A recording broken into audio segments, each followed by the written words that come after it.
Parte 2. La Edad Mosaica, desde Moisés hasta la cruz. La Edad Mosaica fue nombrada así en honor de Moisés, a través de quien Dios dio la ley del Antiguo Testamento. La ley de Moisés fue dada solamente para los israelitas, mismos que más tarde fueron conocidos con el nombre de judíos. Esta edad principia con Moisés, incluye acontecimientos del Antiguo Testamento, llegando hasta la vida de Jesús y su muerte en la cruz. En suma, hay 3 edades de historia bíblica. La primera es la edad patriarcal. Fue el tiempo cuando Dios habló a la gente por medio de patriarcas como Adán, Abraham, Isaac y Jacob. Ellos fueron las cabezas de sus grupos familiares. El segundo periodo es la edad mosaica. Este fue el tiempo cuando Dios gobernó a su pueblo por medio de la ley de Moisés. El último periodo en el que vivimos ahora es la edad cristiana. En este tiempo Dios habla a toda la gente a través de Jesucristo. Cuando estudiamos la edad patriarcal, vimos en los últimos cuadros cómo Dios envió la peor de las 10 plagas sobre Faraón y todos los egipcios. Los israelitas habían rociado la sangre de los corderos en sus puertas para ser salvos, pero en todo hogar egipcio, el primogénito, tanto de los hombres como de las bestias, había muerto. También el hijo mayor de Faraón murió. En medio de su disgusto, Faraón dio la orden de libertar a los israelitas del cautiverio. Así fue como los israelitas principiaron a salir de Egipto. Los acontecimientos siguientes son algunos de los eventos más importantes de la historia. Miles de personas, como la familia de Juan García y sus amigos, se han dado cuenta de lo interesante que es estudiar la Biblia. Estas historias bíblicas son mucho más interesantes que muchos de los libros escritos en nuestros días. Y aún más, las personas que estudian la Biblia están estudiando el único libro que les puede ayudar a prepararse para la eternidad. Esperamos que estas lecciones le ayuden a disfrutar más de su estudio bíblico y que también le ayuden a formarse el hábito de estudiar la palabra de Dios. En la edad mosaica está incluida la vida de Moisés y todos los acontecimientos que siguieron a su muerte, mientras que la ley del Antiguo Testamento estaba en vigor. Estudiaremos acerca del desierto, el monte Sinaí, el tabernáculo y la tierra de Canaán. También estudiaremos a los jueces, los reyes, el reino dividido y los profetas. Concluiremos el estudio de la edad mosaica con el nacimiento de Jesús y su ministerio, terminando con su muerte en la cruz. Mientras que Moisés sacaba a los israelitas de Egipto, el faraón tornó a su terquedad en contra de Dios y decidió dar alcance a los judíos y obligarlos a regresar para que siguieran siendo sus esclavos. El ejército egipcio dio alcance a los israelitas a las orillas del Mar Rojo. Asustados y desanimados, los israelitas principiaron a quejarse con Moisés, pero Moisés les dijo: no temáis, ved la salvación que Jehová hará hoy con vosotros. Jehová peleará por vosotros. Éxodo 14, 13 y 14. Dios dijo a Moisés: di a los hijos de Israel que marchen. Moisés apuntó con su vara hacia el mar y las aguas se separaron por el poder de Dios. Este fue un gran milagro. Aún el fondo del mar hizo Dios que se secara y su pueblo pasó pisando tierra seca. Cuando los egipcios vieron a los israelitas caminando a través del mar, trataron de seguirlos, pero cuando los israelitas estuvieron a salvo en la orilla opuesta, el Señor dejó que las aguas se volvieran a juntar y todos los egipcios murieron ahogados. La Biblia dice: y vio Israel aquel grande hecho que Jehová ejecutó contra los egipcios, y el pueblo temió a Jehová, y creyeron a Jehová y a Moisés su siervo. Éxodo 14, 31. Miriam, la hermana de Moisés, dirigió al pueblo en los cantos y en las danzas con las que manifestaron el gozo de estar libres. Alabaron al Señor diciendo: cantaré yo a Jehová, porque se ha magnificado grandemente. Ha echado en el mar al caballo y al jinete. Éxodo 15:1. La libertad de los judíos del cautiverio egipcio fue muy semejante a nuestra libertad del cautiverio del pecado que obtenemos cuando aprendemos y obedecemos la voluntad de Dios. El desierto fue el lugar donde el pueblo de Dios peregrinó por 40 años después que salieron de Egipto. Dios les había prometido una tierra en la que fluía leche y miel, pero a causa de su incredulidad, los hijos de Israel vagaron en el desierto por 40 años hasta que murió la generación que había salido de la tierra de Egipto. Fueron sus hijos los que heredaron la tierra prometida. En el desierto, Dios alimentó a su pueblo con una comida semejante al pan. Se llamaba maná. El maná caía diariamente del cielo. Dios hizo también que un viento fuerte trajera muchas codornices al campo. La gente las juntó para comerlas. Los israelitas se quejaban con frecuencia y no obedecían a Dios, pero Él seguía cuidándolos y enseñándoles a depender de Él todos los días. La tierra por la que peregrinó la nación de Dios era un desierto. Cuando su pueblo necesitó agua, Dios siempre la proveyó, y hasta hizo que brotara agua de una roca para suplir sus necesidades. Estos incidentes demuestran que Dios siempre provee para las necesidades de aquellos que caminan bajo su dirección. El monte Sinaí se fue perfilando en la distancia mientras que el pueblo caminaba hacia el sur. Este es uno de los lugares más famosos de todos en los que el pueblo de Dios acampó en su viaje por el desierto. Este es el monte en el que Dios dio su ley al pueblo por medio de Moisés. 40 años antes, cuando Moisés huyó de Egipto, había venido a esta montaña. También este es el lugar en el que Dios había hablado a Moisés desde la zarza ardiente. Ahora, una vez más, Moisés se encontraba al pie del monte Sinaí. Esta vez, la voz del Todopoderoso le invitó a subir a la cima del monte y a permanecer en su presencia misma. Cuando Moisés recibió los 10 mandamientos de parte de Dios, truenos y relámpagos cubrían la montaña. No tendrás dioses ajenos delante de mí. No te harás imagen. No tomarás el nombre de Jehová, tu Dios, en vano. Acuérdate del día de reposo para santificarlo. Honra a tu padre y a tu madre. No matarás. No cometerás adulterio. No hurtarás. No hablarás contra tu prójimo falso testimonio. No codiciarás. Pero mientras Moisés estaba en el monte recibiendo la ley, los israelitas hacían un becerro de oro. Cuando lo terminaron, se inclinaron ante él y lo adoraron. Traspasando así el segundo mandamiento, no te harás imágenes, no te inclinarás a ellos. Éxodo 20, 4 y 5. Dios siempre ha estado en contra del uso de imágenes en la adoración. Cuando Moisés descendió de la montaña, vio al pueblo de Dios inclinándose ante el becerro. Se enojó tanto que arrojó las piedras en las cuales Dios había escrito los 10 mandamientos, haciéndolas pedazos.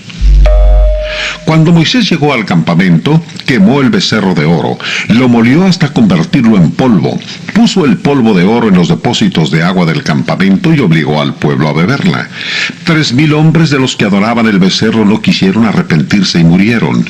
Todo el pueblo de Dios principió a temer y a reverenciar a Dios. Todavía hoy, Dios condena totalmente el uso de imágenes en adoración de la iglesia. Dios llamó a Moisés para que subiera al monte otra vez. Después de 40 días, Moisés descendió del monte Sinaí con otras 2 tablas de piedra en las cuales Dios había escrito los 10 mandamientos. Estas leyes del Antiguo Testamento fueron dadas a los judíos. Moisés dijo también a los judíos que un profeta como él sería enviado por Dios en el futuro. Hablaba acerca de Jesucristo, quien un día sacaría al pueblo de la esclavitud del pecado. Esto significa que la voluntad de Dios para nosotros se revela no por medio de Moisés y el Antiguo Testamento, sino por medio de Cristo y el Nuevo Testamento. El tabernáculo era la casa de adoración judía. Esta fue la primera casa de adoración autorizada por Dios.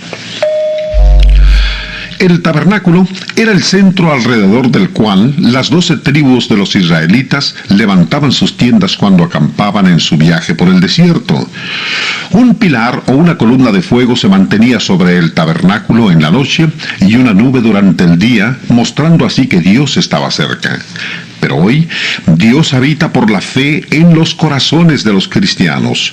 Moisés vigiló con mucho cuidado que el tabernáculo fuera construido exactamente de acuerdo a las instrucciones que Dios le había dado en el monte Sinaí. Dios era y es muy delicado acerca de la forma como le adoramos. Por los materiales tan caros que se usaron en la construcción del tabernáculo, este debe haber tenido un alto valor monetario. El pueblo de Dios quería dar tanto que Moisés tuvo que pedirles que dejaran de traer su oro y su plata. Todavía hoy los cristianos deben de dar para la causa del Señor con corazones bondadosos cuando se reúnen para adorar a Dios cada domingo. Algunas sectas religiosas no siguen los métodos de Dios en cuanto a la ofrenda para su obra. Ellos reúnen dinero con subastas, cenas, juegos y varias formas de apuestas. Todo esto en nombre de la religión. Había algunos muebles dentro en los dos lugares del tabernáculo. Dentro del primer lugar estaba el altar del incienso. Cuando el sacerdote quemaba el incienso sobre esta mesa, se desprendía un olor de perfume. El quemar incienso para adorar a Dios era solamente una ley del Antiguo Testamento. Dios nunca ha ordenado que se use en la adoración cristiana. Hoy, en la edad cristiana, la Biblia enseña que cada cristiano es un sacerdote. Primera de Pedro 2:5, y que nuestras oraciones son un olor grato delante de Dios. Apocalipsis 5:8. Un día, dos sacerdotes del Antiguo Testamento, Nadab y Abiú, quemaron como incienso madera que Dios no había ordenado y fueron castigados con fuego que descendió del cielo hasta consumirlos. Dios había ordenado una madera especial para que se quemara como incienso. Estos sacerdotes la sustituyeron por otra que Dios no había ordenado. Este ejemplo nos enseña que debemos adorar a Dios exactamente como Él nos ordena en el Nuevo Testamento, y no en la forma que nosotros u otra persona pueda escoger. La segunda pieza del mobiliario en el primer lugar del tabernáculo era el candelabro, el cual sostenía 7 lámparas. Estas lámparas eran encendidas todas las tardes como parte de la adoración del Antiguo Testamento. Dios nunca ha ordenado que velas o candelabros se usen en la adoración cristiana. Hoy nosotros tenemos su palabra como lámpara que alumbra nuestro camino al cielo. Los cristianos deben estudiar la Biblia diariamente.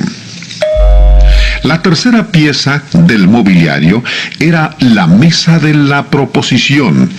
El pan que se ponía en esta mesa lo comían solamente los sacerdotes como parte de su adoración.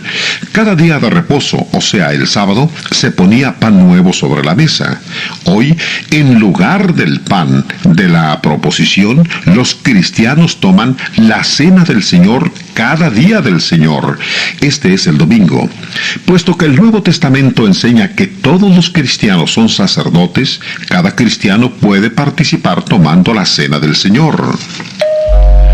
Los dos lugares en el tabernáculo se llamaban, uno el lugar santo y el otro el lugar santísimo. Un velo pendía formando una cortina entre los dos lugares.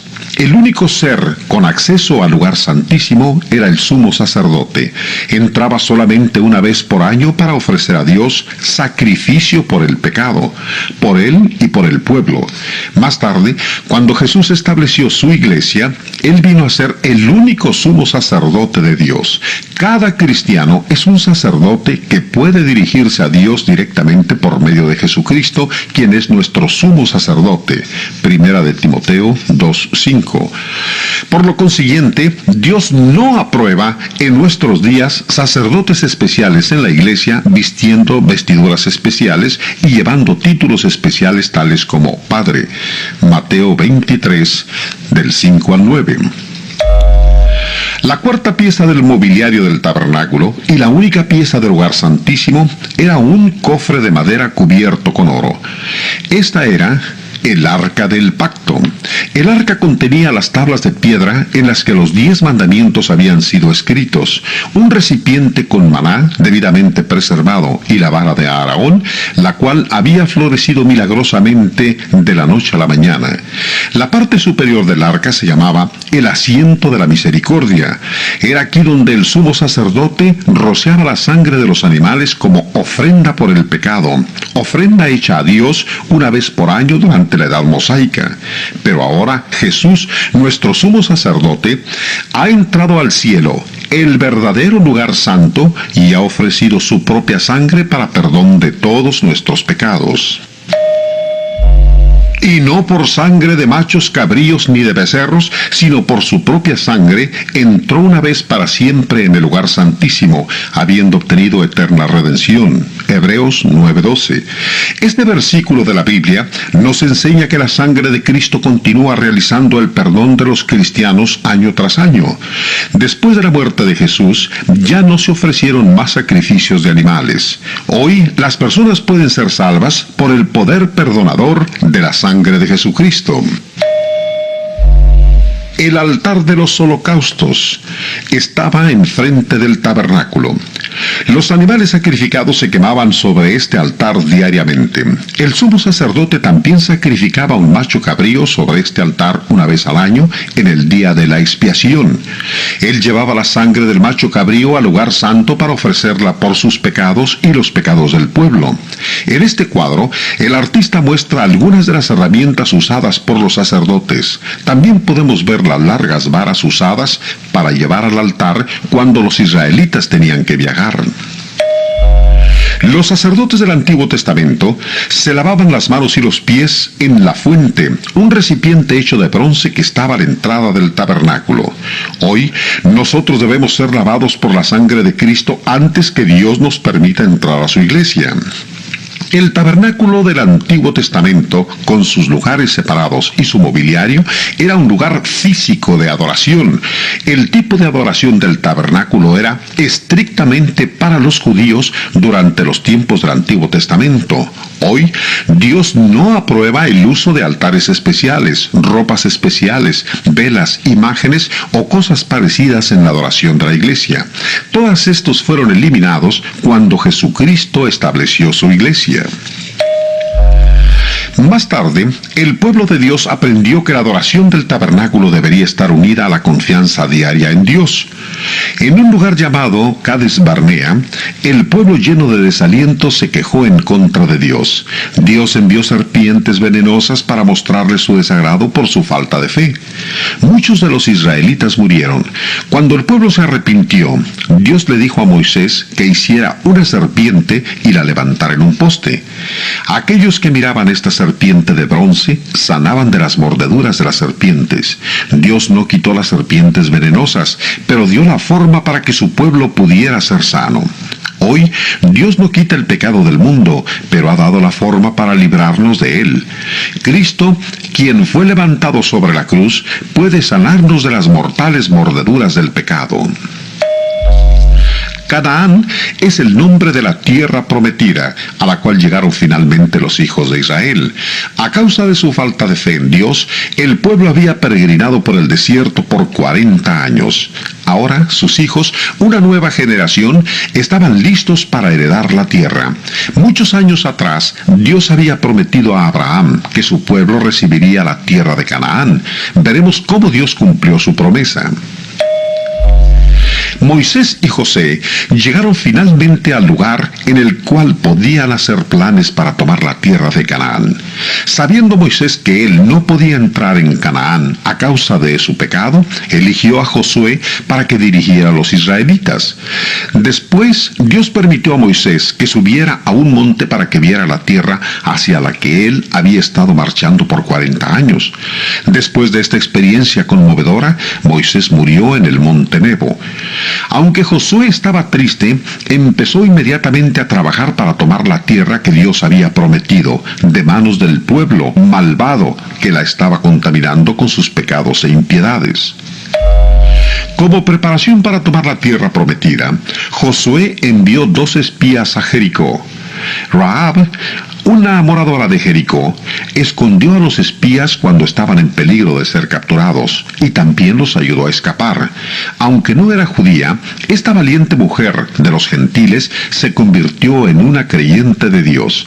Ella y su familia no fueron dañadas cuando tiempo más tarde los israelitas capturaron la ciudad.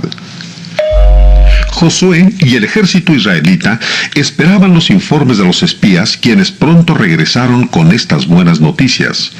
Jehová ha entregado toda la tierra en nuestras manos, y también todos los moradores del país desmayan delante de nosotros. Josué 2:24. Habiendo recibido tan buenos informes, Josué puso en marcha el ejército y a todo el pueblo hacia las riberas del Jordán, donde acamparon por 3 días. Todo lo que separaba ahora a Israel de su tierra prometida era el río Jordán, que estaba crecido por las fuertes lluvias. En el 4º día, Josué dio la orden a los sacerdotes de llevar el arca del pacto hacia el crecido río, tal como Dios lo había ordenado. Cuando los pies de los sacerdotes tocaron el agua, Dios hizo que las aguas se separaran y todos los israelitas cruzaran sin peligro pisando en tierra seca. La generación original de israelitas que 40 años atrás había salido del cautiverio egipcio había muerto en el desierto a causa de su falta de fe. Ahora sus hijos, confiando en Dios, cruzaron el río Jordán, derrotaron a los canaanitas y se establecieron en la tierra prometida antes de que Josué muriera. La palabra jueces se refiere a los únicos gobernadores y dirigentes militares que los israelitas tuvieron por 300 años después de la muerte de Josué.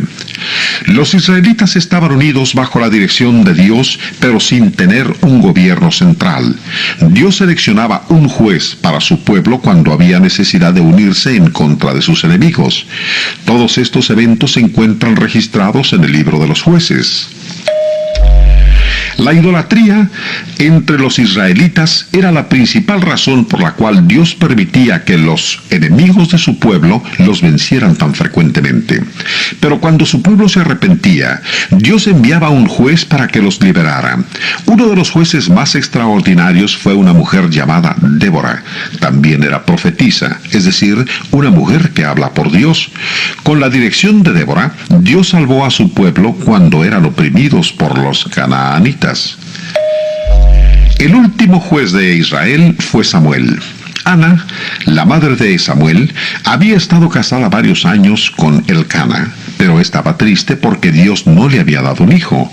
Ella prometió a Dios que si él le daba un hijo, ella lo dedicaría al servicio del Señor toda su vida.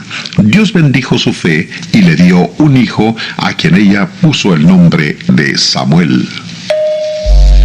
Ana cumplió su promesa hecha a Dios. Trajo a Samuel y lo dejó con Elí, aunque esto era muy difícil de hacer para una madre. Ella mostraba su amor por su hijo, trayéndole una túnica nueva cada año cuando venía al templo. Samuel permaneció con Elí para ser enseñado a desempeñar el servicio del Señor. Una noche, cuando todavía Samuel era un jovencito, Dios le habló para darle un mensaje para Elí. Esto demuestra que Samuel era mensajero de Dios, quien recibía mensajes directamente de Dios para ser entregados a los hombres, era llamado profeta. Samuel fue el primero en la larga línea de los profetas que proclamaron el mensaje de Dios entre su pueblo. Después de los jueces, los reyes fueron los siguientes gobernadores del pueblo de Israel. Los israelitas habían estado unidos por muchos años bajo la dirección de Dios.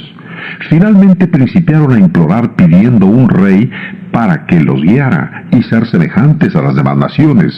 El Señor estaba disgustado por sus peticiones porque demostraban que ellos no tenían suficiente fe en su dirección. Al pedir un rey, los israelitas estaban rechazando la dirección de Dios. Debido a que el pueblo de Dios seguía insistiendo en tener un rey terrenal, Dios escogió al mejor hombre de entre ellos. Le dijo a Samuel que ungiera a Saúl, el hijo de Cis, para ser el primer rey de Israel. Saúl tenía todas las características de un gran caudillo. Era alto y fuerte, lo cual casi siempre inspira confianza en otros, y aunque era muy valiente, también era muy humilde. Al principio de su reinado, era un buen hombre y un rey excelente.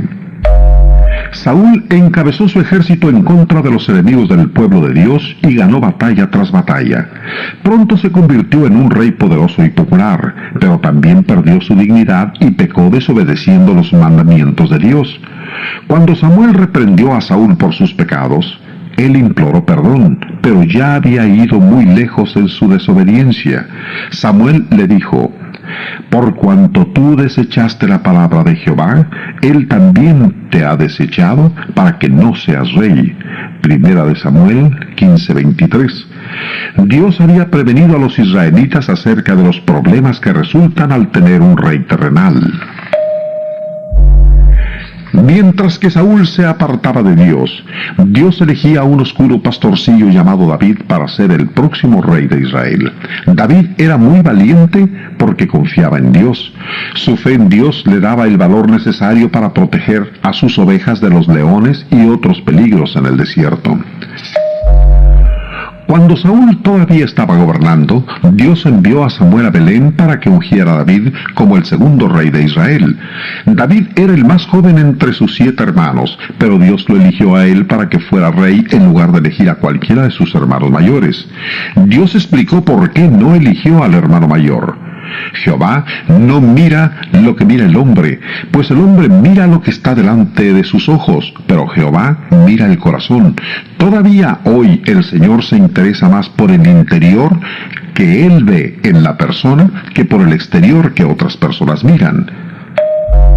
Poco después de que David fue ungido, principió a servir en la corte real, pero en más de una ocasión Saúl trató de matarlo. David era tan buen soldado peleando contra los perversos canaanitas que llegó a ser más popular entre el pueblo que el propio rey Saúl. Saúl se llenó tanto de celos contra David que llegó a atentar contra su vida. Después de gobernar por 40 años, Saúl se suicidó y el joven David se convirtió en el monarca gobernante. El rey David gobernó al pueblo de Dios durante los 40 años siguientes. Era un gobernador dedicado y efectivo. Su pueblo le amaba y le respetaba. David fue también músico excelente y poeta inigualable. Escribió muchos salmos en los cuales refleja su amor y devoción por Dios y su confianza en su cuidado. Dios se refiere a David como un varón conforme a mi corazón.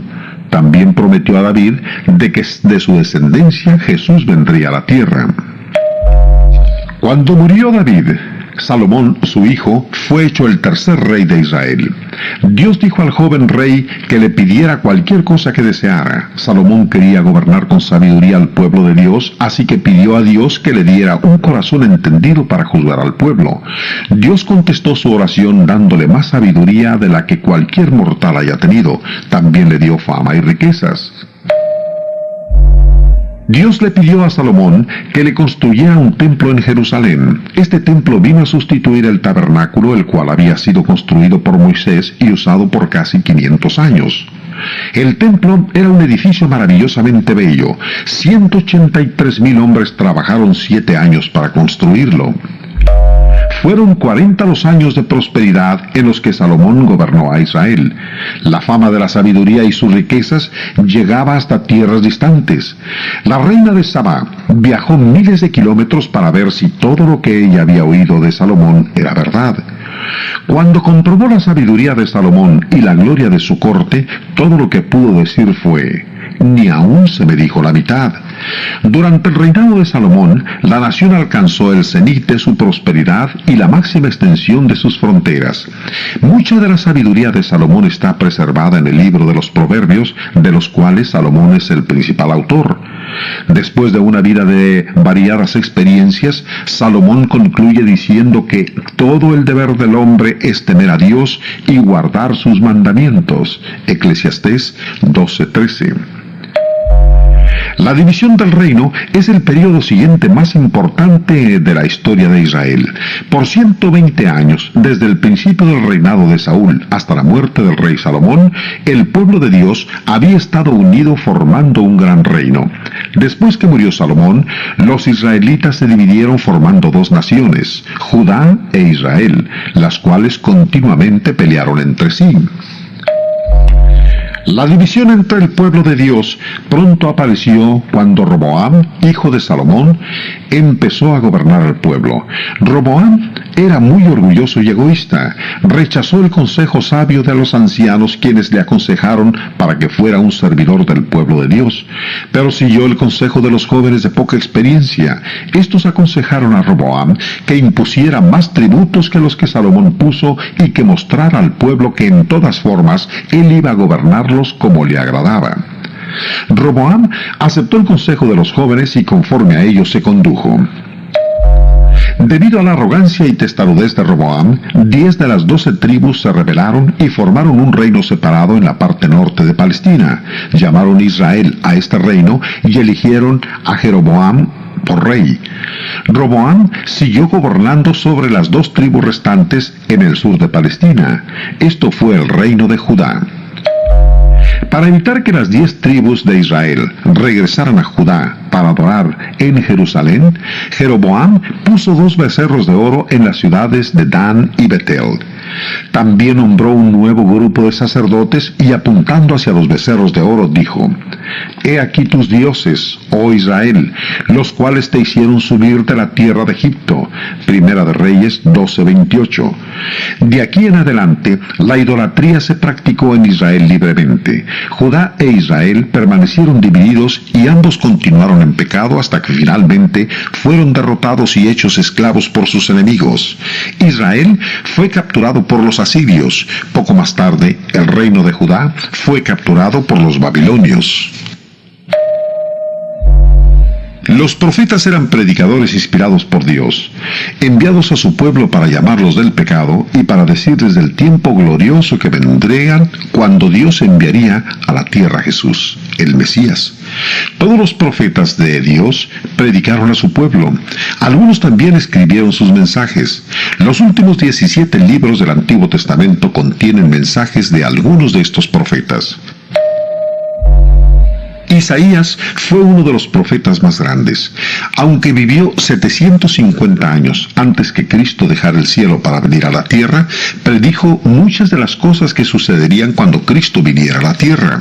Por ejemplo, dijo que Dios establecería un nuevo reino, no solamente para los israelitas, sino para toda la humanidad. Debido a que Isaías predijo muchos de los acontecimientos en la vida de Cristo el Mesías, algunas veces es llamado el profeta mesiánico. Todas las profecías de Isaías acerca de la vida de Jesús en la tierra y de su reino resultaron verdaderas.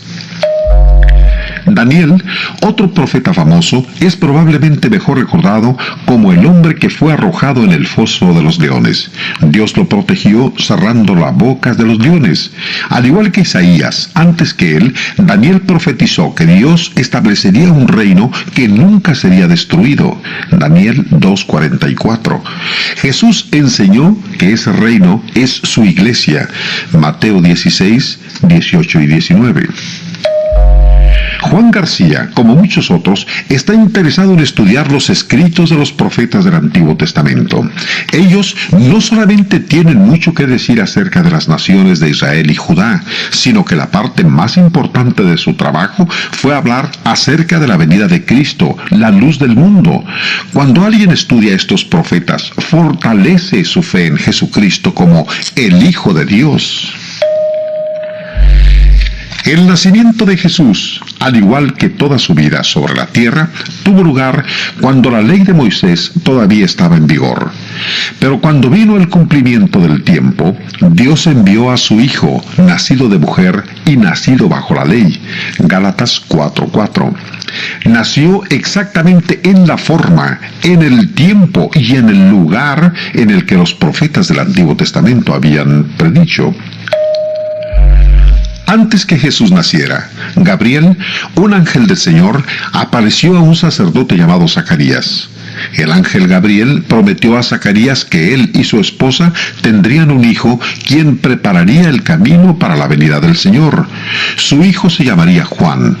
Daba principio al cumplimiento final de las profecías mesiánicas del Antiguo Testamento. Más o menos 6 meses después, Dios envió a Gabriel a Nazaret a una joven virgen llamada María, la cual estaba comprometida para casarse con José. El ángel dio a María un mensaje maravilloso de parte de Dios. Y ahora concebirás en tu vientre y darás a luz un hijo y llamarás su nombre Jesús. Lucas 1:31. José supo que María era pura. Un ángel le dijo en sueños que ella estaba encinta por el poder de Dios a través del Espíritu Santo. María siguió siendo una virgen pura hasta después de que Jesús nació. Más tarde, ella tuvo otros hijos con su esposo José. Mateo 13, del 54 al 56. En el tiempo cuando el hijo de María iba a nacer, el emperador romano ordenó que todos los ciudadanos fueran empadronados en sus pueblos natales a fin de cobrarles impuestos. Cuando José y María llegaron a Belén, su pueblo natal, no pudieron encontrar un lugar para dormir. El pueblecito estaba completamente lleno con toda la gente que había venido para empadronarse. Si el mesonero hubiera sabido que el Salvador del mundo iba a nacer ahí, probablemente hubiera hecho lugar en alguna forma. Mas no siendo así, José y María tuvieron que pasar la noche en un establo. Y dio a luz a su hijo primogénito, y lo envolvió en pañales, y lo acostó en un pesebre. Lucas 2:7. El niño Jesús era diferente a cualquier otro niño, ya que él no tenía un padre humano. Él era el Hijo de Dios. Había siempre vivido con Dios, pero ahora había venido a la tierra para ser nuestro Salvador, naciendo en Belén, tal como los profetas lo habían predicho. El nacimiento del Salvador fue tan importante que esa misma noche un ángel de Dios anunció el nacimiento de Jesús a los pastores que cuidaban sus rebaños. El ángel dijo: «Os ha nacido hoy en la ciudad de David un Salvador, que es Cristo el Señor». Lucas 2:11. Los pastores fueron apresuradamente a Belén para adorar al Salvador y después volvieron glorificando y alabando a Dios. Muchos kilómetros al oriente de Belén, ciertos magos vieron una estrella poco común, la cual era una señal de que el nuevo rey había nacido. 2 años después, los magos llegaron a Jerusalén preguntando por el nuevo rey. Cuando supieron que estaba en Belén, siguieron su viaje hacia aquella ciudad. Fue entonces cuando la estrella que habían visto en el oriente reapareció, guiándolos a donde estaba Jesús. Se postraron y adoraron al niño y le regalaron oro, incienso y mirra. La mirra y el incienso eran perfumes muy caros. La Biblia no dice mucho acerca de los primeros años de la vida de Jesús en la tierra. Todos los años de su niñez están resumidos en Lucas 2:52. Y Jesús crecía en sabiduría y en estatura, y en gracia para con Dios y los hombres. La Biblia nos dice que cuando Jesús tenía 12 años, fue con sus padres a Jerusalén para adorar en el templo. En el templo, los dirigentes religiosos estaban sorprendidos de que el joven Jesús supiera tanto de las Escrituras. Sus padres habían iniciado el viaje de regreso sin darse cuenta de que el joven no estaba con ellos ni entre sus parientes. Cuando se dieron cuenta, regresaron en forma apresurada a Jerusalén y encontraron a Jesús en el templo hablando de religión con los maestros religiosos. Cuando su madre le preguntó por qué se había quedado atrás, Jesús le dijo que él estaba en los negocios de su padre. Lucas 2:49. Después, Jesús partió con José y María y vivió con la familia los siguientes 18 años. Poco antes de que Jesús principiara a predicar y a enseñar, Juan, el hijo de Zacarías, principió a predicar para preparar a la gente para la venida del Señor Jesús. Juan dijo a la gente claramente que él no era Cristo, pero que él estaba preparando el camino del Señor. También dijo que el reino del cual Isaías, Daniel y otros de los profetas del Antiguo Testamento habían hablado estaba próximo. Jesús cumplió estas profecías cuando estableció su iglesia. Hechos 2. El ministerio de Jesús principió cuando tenía aproximadamente 30 años. Él vivió y murió en el período mosaico de la historia bíblica y fue la única persona que cumplió perfectamente la ley de Moisés. Jesús caminó poco más de 100 kilómetros desde Galilea hasta Betábara para ser bautizado por Juan en el río Jordán. Después de que él fue sumergido, ascendió de las aguas. Marcos 1:10.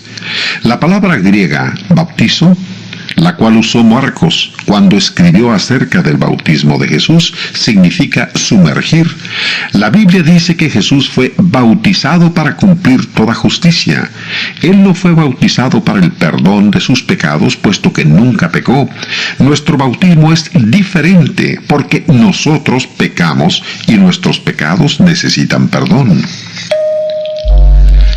Después del bautismo de Jesús, el Espíritu de Dios descendió sobre él en forma semejante a una paloma, y una voz desde el cielo dijo: «Este es mi Hijo amado, en quien tengo complacencia». Mateo 3:17.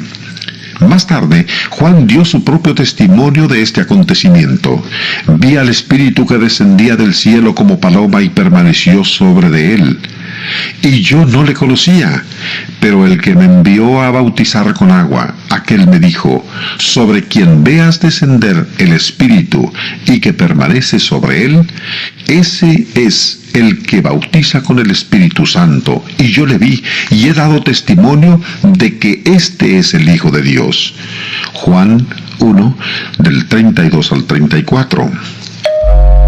En el principio de su ministerio, Jesús eligió a 12 hombres de diferentes ocupaciones para prepararlos para que fueran sus apóstoles y guiaran su pueblo.